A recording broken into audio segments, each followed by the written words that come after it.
Binakagan yung ano mo yun, pisngi mo. Oo. Nakalubog ng ganyan, no? Kailan? Dati? Saka yung balat mo parang kaiba talaga. Ngayon ay.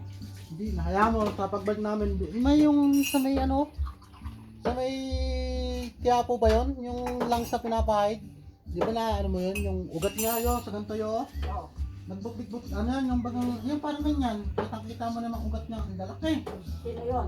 Yung lalaki, kasi nag-ano eh, yung binablog nga nila yung magandang ano, ointment na pang-ugat niya. Pinahid niya lang. Natanggal. Oo, nawala yung mga ugat. Lumubog. Pagbalik Magkano namin naman ito. daw yun? Ha? Magkano naman daw yun? Mura lang, di ba ma? Nasa 200 plus. Jupay.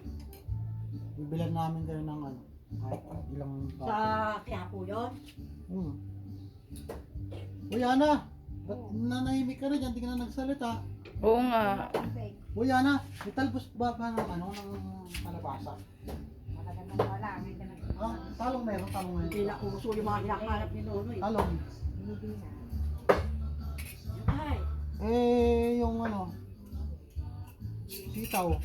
Wala na, magkaroon na natin yung sitaw. Samsan! Kaya yung parado kay Jojo. Saka bukas, magpipigtaw kami. Oo. Ako dito. Sibuyas. Sibuyas. Ano tinatanim pa lang. Tatanim pa lang ba? Ayun.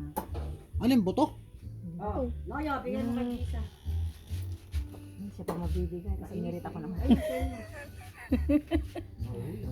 Ay! Ay! Mga kabaysat, ito po yung kababata. Bali siya po yung Muling ibalik. Oo. Para makita ni Maika, dali. Para kunya nag ano. Ito na may yung nanay mo ha. Ayan. Ito yung pagkain niya. Mabait naman yun si Maika. Kala nga namin makita namin eh. Ibon. Wala siya. Sayang. Sa Santa Lucia.